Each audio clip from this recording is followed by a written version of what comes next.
Today we are sharing some makeup tips with Lana from GOREgeous FX. So Lana, not to prime is a crime, do you agree? Yes. So why do we prime? Why do we have to prime? Well, if you want your makeup to last longer, and especially to come out especially using like bright colours, you generally prime, yeah. Does it really help with the complexion of your skin as well? It can. You can get really good primers that actually sit in and try to flatten the skin out. It helps fill the pores and gives more of a flat look if you've got really heavy foundation. Oh yeah, like full coverage. When you do full coverage, you should always have the primer. Yes, generally, because it helps it stay on a lot better, and also if you find that you've got a lot of uneven skin, especially people that have suffered with cystic acne growing up, it definitely helps to fill in those gaps so you don't have to kind of cake in foundation, because no one likes that. No, but nobody likes showing the pores as well. Definitely not me. Yes, no, I don't think anybody does. Yeah, okay. So prime it up. So Yep. Lana, how did you get started in makeup? Why did you choose like makeup artistry as your career and profession? I dabbled in a few different things. Makeup's always fascinated me, how pretty much just knowing the contouring of someone's face can completely change the way you look. You can create characters, you can give people confidence, and it all just comes down to pretty much how you apply this kind of stuff to your face, and it's just incredible, really. Oh yeah, I definitely agree that makeup can totally change the face. I know myself, when I wake up in the morning and after the makeup, it's a totally different person. Exactly, that's it, yep. And I know for a lot of people it really does give that confidence boost that they generally need. I mean, a lot of people have really negative looks on makeup, thinking that it's a way to cover yourself up and hide you, but really it's just enhancing features you already have. You're not making a completely new person, you're just making yourself look brighter. So what do you think the Kardashian girls then? They definitely give themselves a totally different look than when from when they wake up in the morning. So there's a difference between, you know, the people that layer on the makeup and the people that generally just use it to cover up some imperfections, but I don't know. I think the Kardashians are a little bit crazy with some of the things that they do. I'm not sure if that's what I would do myself. So shouldn't go that far, you think? That's the look you're going for. I mean, it's perfectly achievable, but...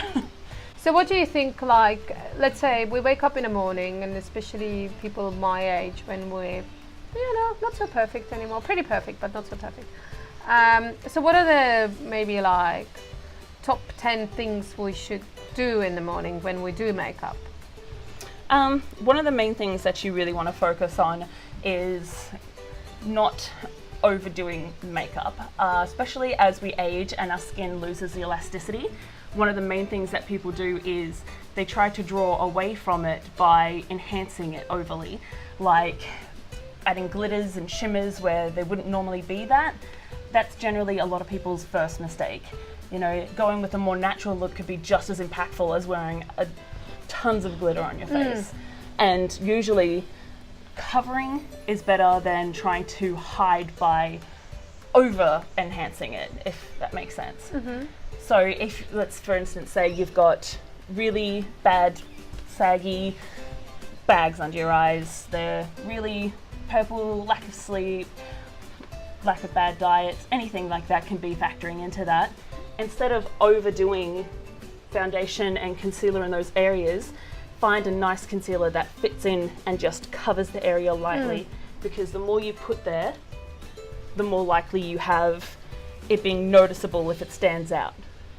So we should maybe then have a different concealer for different problems, not to use just one for everything? Oh, of course, absolutely. Your skin changes every single day. The pH balance of it is never the same as it was the day before. And you find a lot of makeup only applies to how your face is in a certain way. So if you have really oily area in your T-zone, which is this general area here, but it's not so oily under your eyes or around your chin, you're not going to need the same concealer. You're going to want to use a more liquidy one to fill in gaps, especially if you have a lot of wrinkles under your eyes. I know I have to do that. I have really bad wrinkles under my eyes. And you use a more creamy one to just flatten out and cover some other areas. I never knew that. Yeah, it's pretty much a test as you go.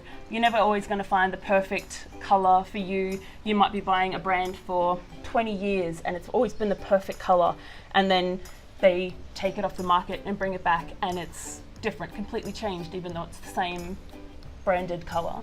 You know, your face changes.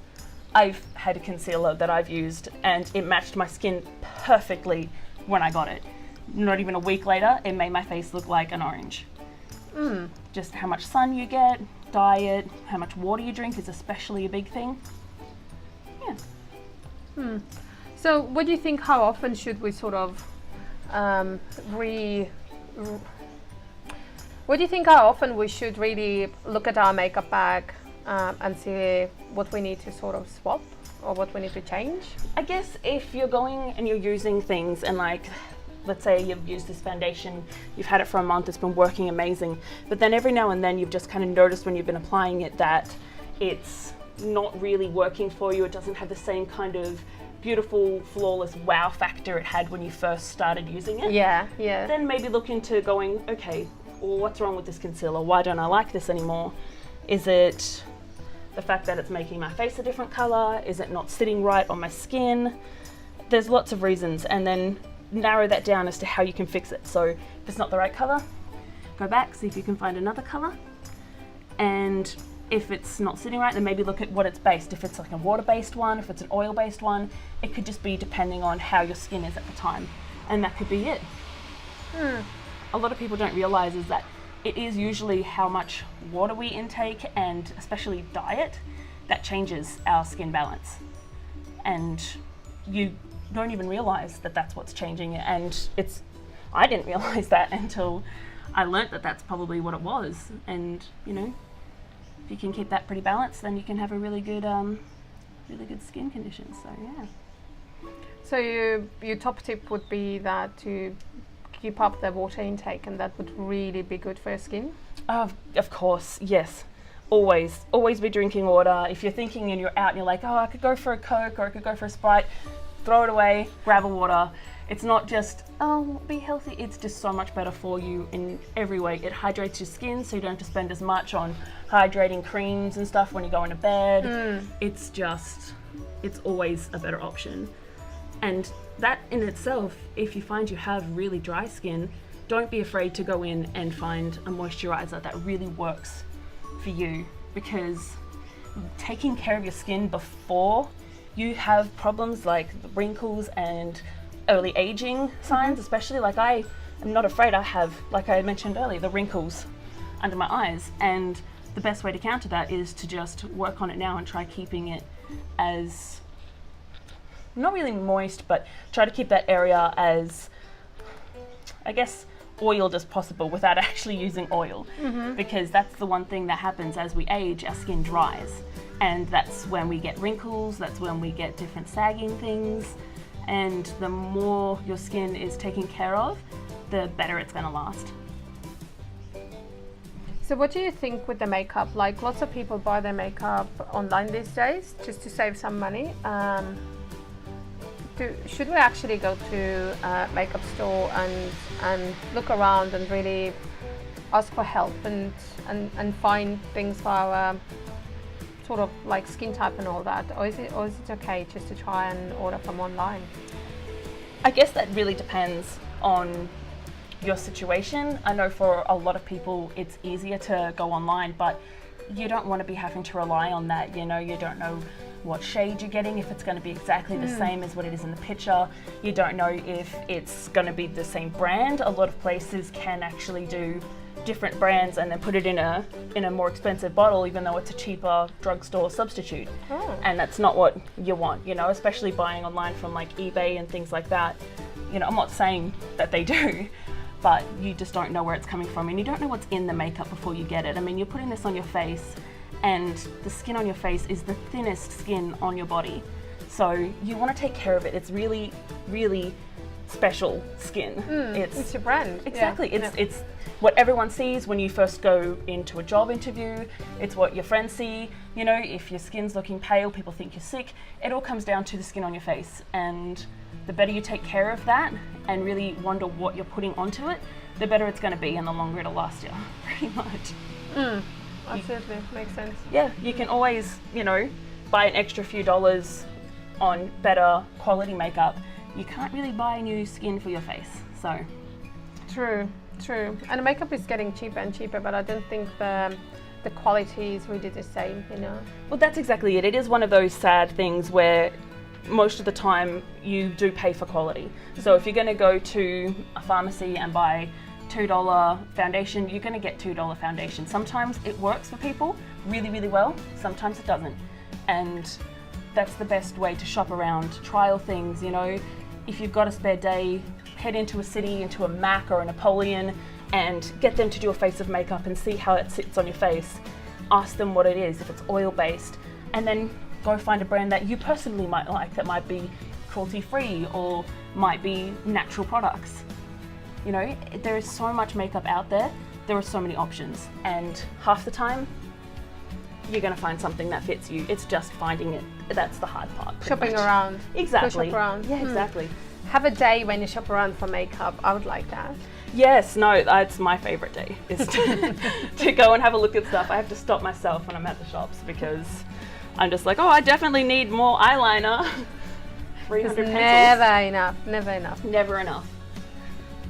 So Lana, why do you love doing makeup? What's your sort of motivation there? Like, don't you just get tired at times because that's what you do all the time, every day?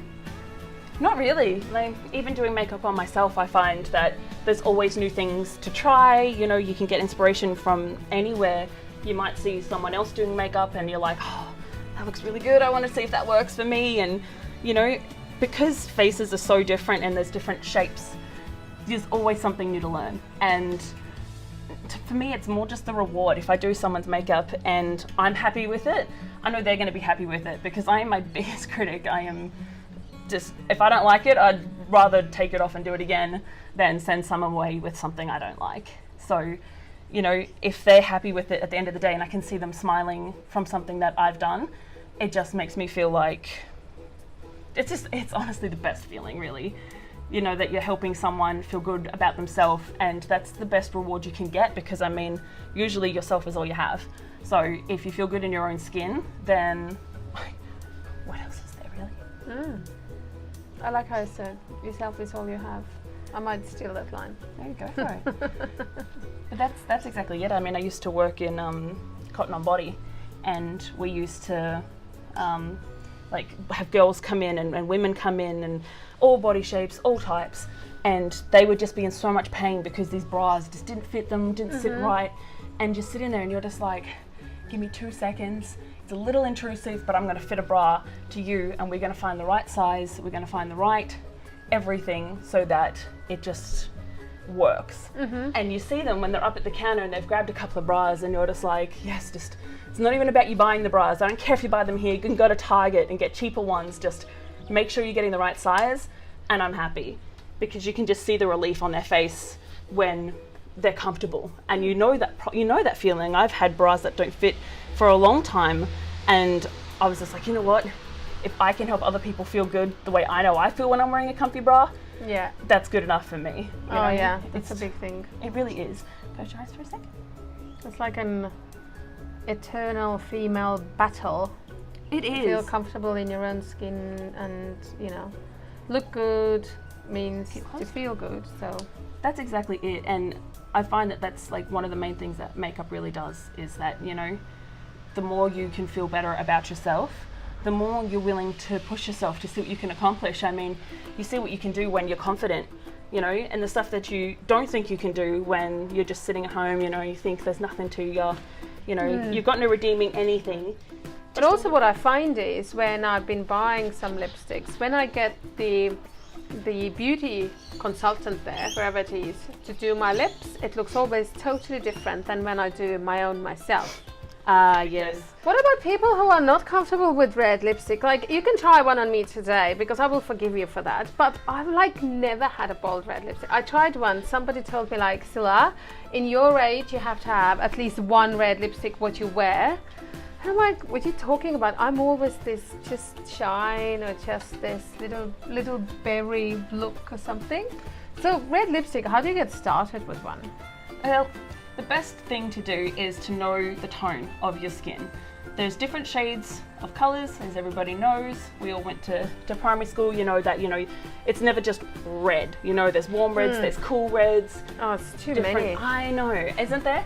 But don't look at it as a daunting thing. Don't be scared of all the reds. Don't go, how am I ever going to pick a red that works?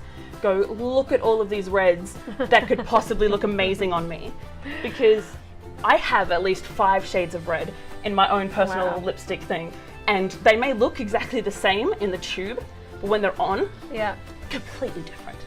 And that's one of the best things, is that, you're always going to have that nice red lipstick, and you can keep it in your handbag and be like, this one, so when I go out and I just want to be absolutely just smashing it sexy, I just want to have that confidence, that beautiful appeal where I am the most attractive thing in the room, and that's the red lipstick you want. It really is. Really? Oh God, yes.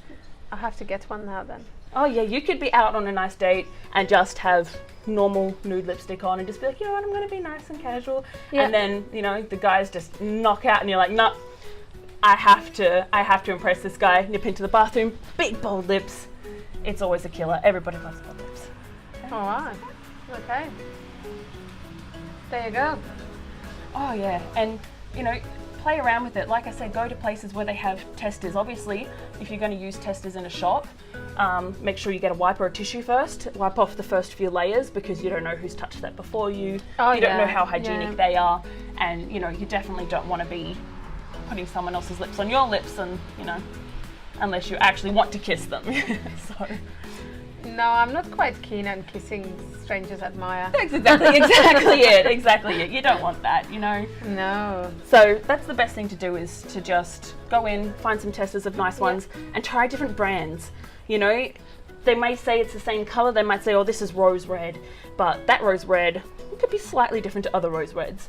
And it might be the rose red of this brand that you like more than that one. So try everything. Don't be afraid to go in and be like, all of these reds today, you're going to end up somewhere on my face. And when you're testing things, especially testing foundations, don't ever test on the back of your hands. Oh, we all do that. Everyone does, yeah, and that's the problem. Because the back of your hand, if you have a look at the back of my hands, it's red, it's patchy, because your hands are moving, always lots of blood flow.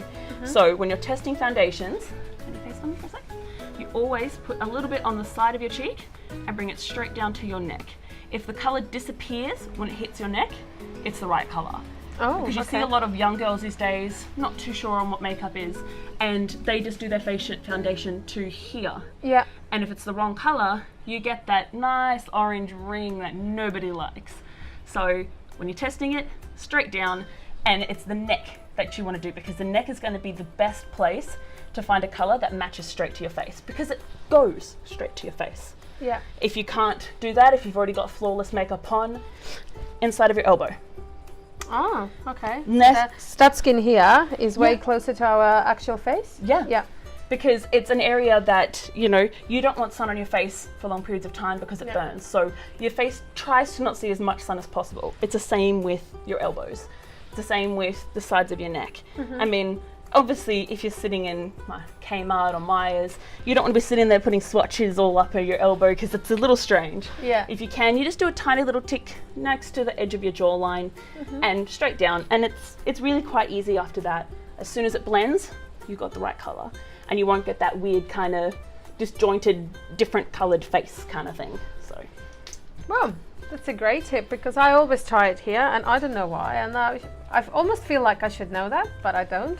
Well, that's exactly it. I mean, before I learnt what I was doing, I did the same thing. I would go in and I'd be like, oh, this colour's perfect. It matches my hand. But it's not going on my hand, it's going on the face. So I never understood it. Makes so much sense. It does now. I had the same epiphany when I was sitting in class, and he's like, you have to match it to your face. And you're like, oh yeah, that actually makes sense. I've been matching it to the wrong body part this whole time. And yeah, all right. And you wonder why it didn't click before, but it's just habit, whether you learn it from parents, whether you learn it from other people. A lot of the time when the beauty consultants do it at their shop, they're usually selling a certain type of makeup. I had an experience when I went to Body Shop once to get some makeup, and the makeup she used on me looked flawless when she did it. I couldn't believe it. I'm like, oh, I'm gonna look that great. I went home and did it on myself, and I'm like, what is going on? This doesn't look anything like they do it. And most of the time, if you're getting a beauty consultant that works at a specific store to do it, they will know how to use the products they sell really, really well. Whereas, because we don't either probably use it, it's a new product, or it's not a base thing in our, makeup kit, we are a little bit more newbie when it comes to using maybe that particular brand. So it's not going to always be the same payoff as when someone who's selling it to you. I mean, because we just don't know the techniques. That's exactly it, and they need to make it look beautiful and flawless, because, I mean, they want you to have the makeup. Yeah, they want you to buy it. Exactly. True. So they should almost, when they're doing it, tell us all the tips and tricks they are sort of applying to give you that flawless look. But obviously they don't, because it's highly guarded secret. When that's the thing, you don't want to be sitting there going, what are they doing? Don't be afraid. It's like high school. If you've got a question, ask. You don't have to put your hand up, but definitely ask if you're unsure. If you're going, how are you getting that look? I've never gotten that look before. When I've done this, I don't know how you're doing it or what it is. And most of the time, they'll either be caught off guard and just be like, oh, yeah, it's like this, or they're more than happy to help.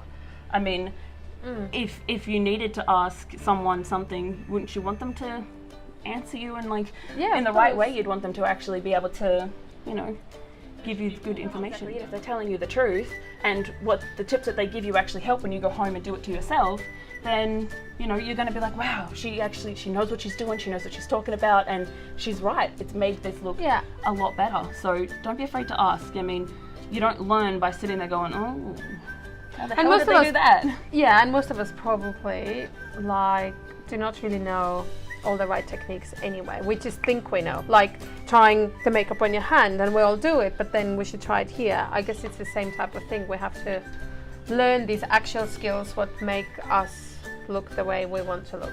And that's exactly it. You can teach yourself, you can learn watching stuff online, but I've found generally the best way I've learned is by actually watching someone do it, because you can watch people do it online, but you don't know how many times they had to redo it. Beauty vloggers all the time sit there and go, oh, it's a 10-minute video and you can look this beautiful and flawless at the end. But I mean, you don't know what they did in the outtakes of that, when they cut to the next chunk, how many times they might have had to redo that eyeliner. And that's the thing, is that they like, just apply this, put shadows here, but they don't tell you why. It looks simple, easy. It does, and that's the point. It's meant to look like it's something that everyone can do. Yeah. And it's more than that, you've got to know your face shape, you've got to know your tone. The colours that they might use might be completely wrong for you. Absolutely, yeah, because they are, totally different. Exactly, they're completely different, and that's one of the main things that really, for me, is a bother in this industry, is that you get beauty vloggers and stuff like that are like, oh, just contour here and contour all the way around your face. But if your face is oval, that's as close to the perfect face shape for makeup as you can get. And you don't really need to contour anything but your cheekbones if you want to have them more defined. Yeah. And then you've got all these girls wearing far too much contouring, walking around because some beauty vlogger told them and they don't know any better.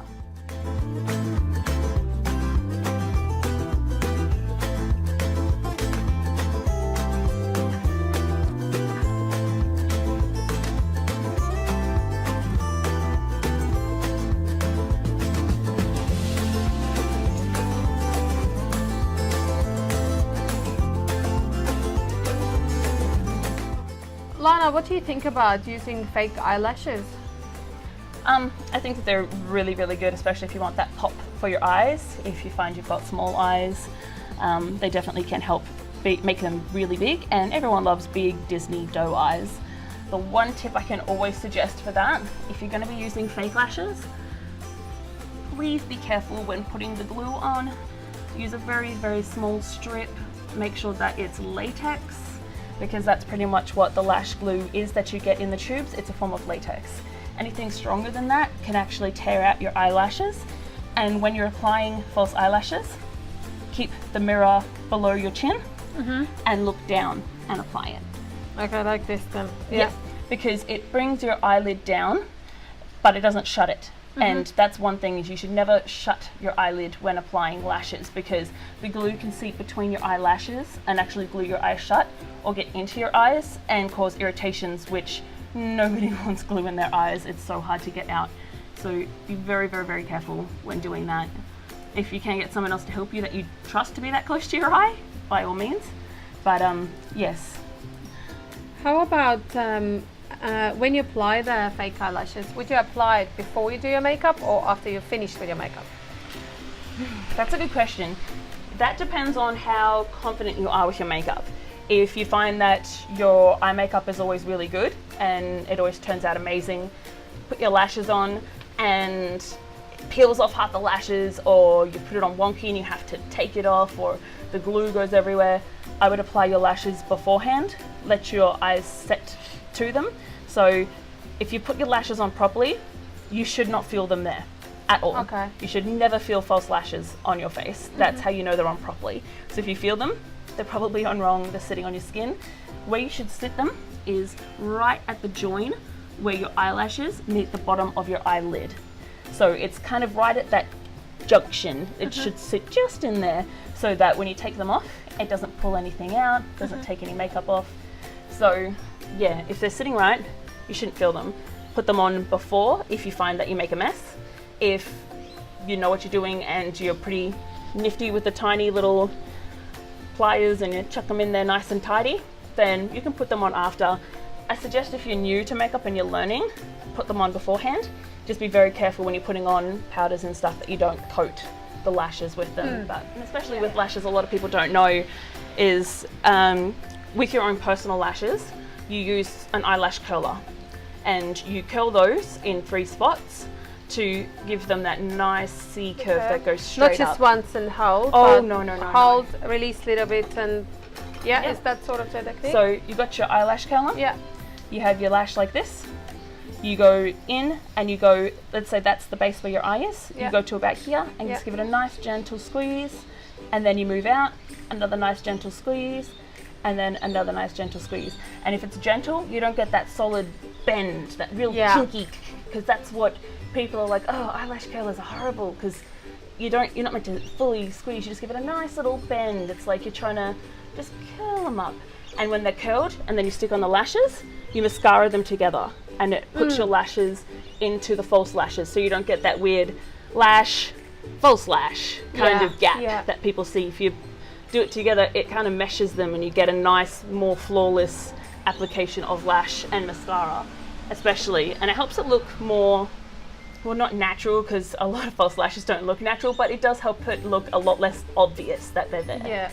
Which you kind of want when wearing false lashes. If you have, let's say, a makeup artist that you trust, or you have a shop with someone in there that does makeup, a makeup technician, that you really enjoy the way they do the makeup, you know, go in and just have a chat to them, you know, find out things that you might really want to know.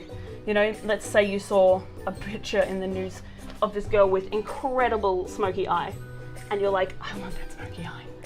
I want to look. They so hard to achieve by yourself. They are, and a lot of people try to blend a little bit and then go, oh, this isn't working, and they go, no, I just look like a raccoon, and people give up before they really give it a shot. And if you're sitting in your own lounge room or you're sitting in your bedroom and you're doing your makeup and you look like a raccoon, who cares? No one's going to see it unless you post it all over Facebook, but you know, no one cares if you're going to look like a raccoon. No one's going to care if you've got some smudges here and there. What you learn from that is how to not put smudges there. You learn, okay, maybe that's too far. You know, smoky eyes, as we were saying, is a long process. You have to blend. You have to use multiple colors, and you have to take your time and really just go blend, blend, blend, blend. Blend, blend, blend. It's a long thing. And do you have to have sort of right equipment as well, probably, like right pencils with right angles and this and that? It's a pretty specific skill, isn't it? It is in itself, yeah. But it sounds a lot more complicated than it is, especially with getting the right blending of colors. One, you just got to know the colors, and that's easy. Pick up a color wheel. That's really pretty much what it is. You know, especially with what I've done here on your eye. You know, the brown goes into a certain point, and then it's the creamy color, and the line isn't like a solid, this is cream, this is brown. You take a fluffy brush. It doesn't have to be pointed. It can be any kind of little fluffy brush, and then you just blend that up and down. Blend it side to side a little bit, because that just takes pigments from this side and that side, and just kind of swaps them over. And that's what you need. It's that nice subtle blend, and that's pretty much all that making a smoky eye is. You know, you put some brown in the crease, put a little bit of blending up into towards, not up to the eyebrow because you're entering drag section if you go all the way up, and then a little bit of black once that's blended and you like the way that looks, and then you just blend that, and the deeper you want it, the more you add. But you got to remember it's layers, so apply, blend, apply, blend. Okay. Don't just try and put it all on at once and then go, I can do this quickly. I've tried that before thinking I want to save time with this smoky eye. If you want a smoky eye, give yourself the time. Give yourself the time, 20 minutes or so, to make sure that you really know how well you got this blended, and then you can cut down the time as you get better and better at blending and knowing how far you need to go. You know, it's always going to take time. Yeah. Makeup shouldn't be scary. Makeup should always be fun, because hey, even if you spend half an hour and you put it on and you look in the mirror and you go, oh, that did not go the way I wanted it to. That's what face wipes are for. Wipe it off, try it again. One of the main things with doing lips is always line them. Okay. If you're out and about and you don't have a lip liner, then it kind of sucks.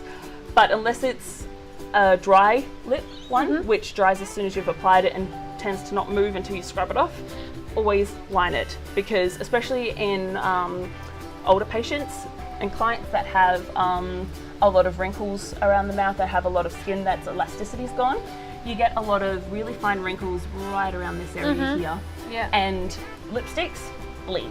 They're horrible that they do that, but they bleed, and then you see them messy and it looks like you've been eating a burger and it's everywhere. That's what this does. It's kind of like a barrier. It's kind of going, you will stay in this area, and even filling them in, mostly with a pencil, helps give a base so that the lipstick pretty much just sits there and goes, all right, I'm here and I'll stay here until you're ready to take me off, because I got nowhere to go. And that's what you want, and that's how you find a lot of makeup, especially when you're getting photos done and they do it. They're like, oh, these lips are so crisp and they're so clean. Yeah, and that's what it is.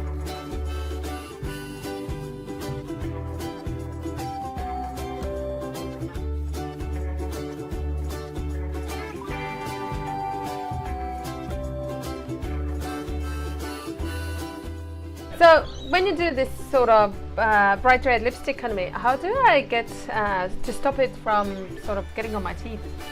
Well, a lot of people have that problem, and over application of lipstick can eventually move on and get. Does it mean we go like too deep with the lipstick so it brushes against? Sometimes it's just your lips in general. Like if you're trying to do your lipstick and you move your lip to get a different area and you're unknowingly scraping your lips along your teeth. It happens to everyone. It happened to me when I was putting this lipstick on this morning.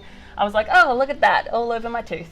The only way that I know of to do it, and it's a little bit weird and a little bit strange, so if you're going to do it, try doing it, you know, somewhere where people aren't watching you if you don't want to look like a bit of a weirdo, but you just get your finger, put it inside your mouth, close your lips around it, and then drag it out. So you just kind of go, and it feels and looks a little bit strange, but what it actually does is it grabs all the lipstick that could be on the inside of your lips and actually pulls it out. And if you bring it out and you've got that ring of lipstick there, you know that it would have eventually ended up on your teeth. One of the main things you can do if you want that really nice crisp line is once you've finished applying your makeup and your lipstick, you just go around the edge very, very lightly with a small amount of concealer, and it actually gives you that nice sharp cut off where the lipstick stops, and it really, really helps.